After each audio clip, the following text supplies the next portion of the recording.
Welcome to The Explainer. Today, we're going to dig into the essential writing advice from the brilliant Harvard cognitive scientist, Steven Pinker. He argues that the secret to good writing isn't about using fancy words or complex sentences. Nope, it's about fixing a fundamental glitch in our brains. So, what is this glitch? Let's get into it. We have all been there, right? Staring at a page of text that feels exactly like this cartoon. It's dense, it's full of jargon, and it's almost impossible to understand.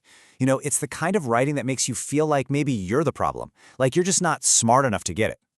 So what gives? Why is so much of the writing we see, from academic papers to corporate memos, just bad? Well, Pinker says it's not because writers are trying to sound smart or confuse us on purpose. The real culprit is a cognitive blind spot that affects every single one of us, especially the experts. So, what's the official diagnosis for all this bad writing? Pinker points to one major cause, something he calls the curse of knowledge. The idea behind this is actually pretty simple, but it has huge consequences. Once you know something, whether it's your job, a hobby, or even the plot twist in a movie, it becomes incredibly hard to remember what it was like to not know it. And as a writer, that's a disaster.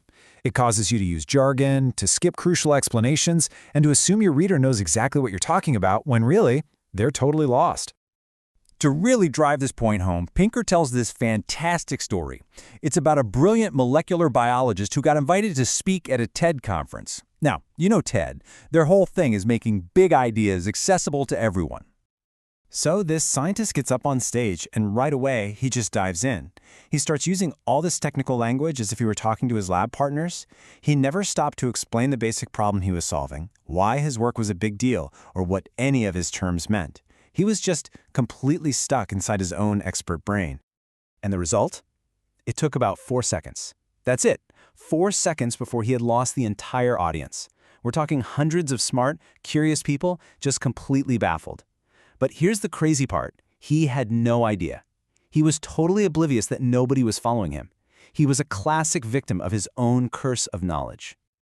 Okay, so if we're all vulnerable to this curse, what's the cure?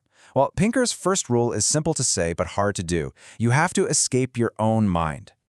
Now, a good first step is to try and cultivate empathy. Really try to put yourself in your reader's shoes. But Pinker is pretty clear. Empathy by itself is not going to cut it, because you can't imagine what you don't know. The only foolproof way to break the curse is to show your writing to a real, live human being who is not an expert in what you do. And Pinker totally practiced what he preached. He used to give early drafts of his work to his mom. Not because she wasn't smart. He says she was incredibly intelligent and read all the time, but precisely because she wasn't a cognitive psychologist. She was the perfect test reader, smart, engaged, but not cursed with his highly specialized knowledge. All right, rule number 2 is all about how our brains actually take in information, and it's a game changer. Write for the eyes. Think about it like this. Your writing isn't just a string of words.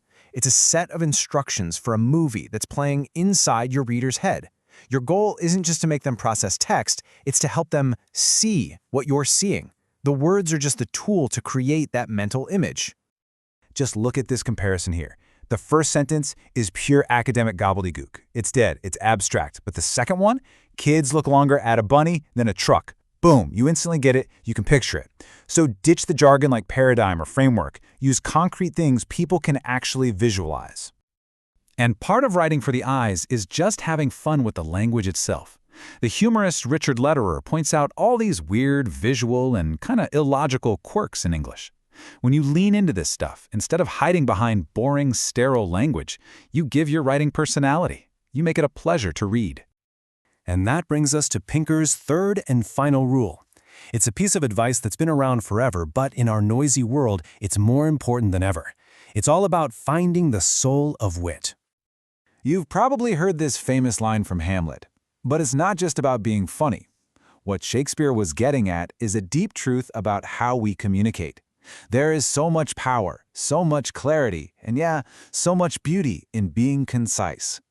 Hundreds of years later, the most famous writing guide in English history, The Elements of Style, boiled that same idea down to 3 perfect words. Omit needless words. It's the perfect rule because it actually follows its own advice. Every single word has to earn its place. Pinker points out that when writers are forced to work within a strict word count, something amazing happens. It's almost like magic. As you cut out all the clutter, the extra adverbs, the repetitive phrases, you're not just saving space, you are sharpening that mental image for your reader, making your writing punchier, more rhythmic, and way more impactful. So, these 3 rules, escape your mind, write for the eyes, and be brief, they're all about powerful human connection. But the tools we use to communicate are changing at lightning speed. And that brings us to one last really big question. What does all this mean in the age of AI? We're in a really interesting spot right now. On the one hand, our culture is pushing human writing to be more informal, more spontaneous, more like a real conversation. We want authenticity. But on the other hand, you have AI models that are getting amazing at producing writing that's grammatically perfect, but, well, it's often generic, bland, and has absolutely no style or unique voice. It's just a mashup of everything it's ever read. And that leaves us with a really provocative thought to end on. As these machines get better and better at producing clear, functional, but boring text, what's left for us? What's the real value of a human writer? Maybe, just maybe, it's everything the machine can't do. Real style, originality, wit, and most importantly, the uniquely human ability to break the curse of knowledge and make a genuine connection with another person.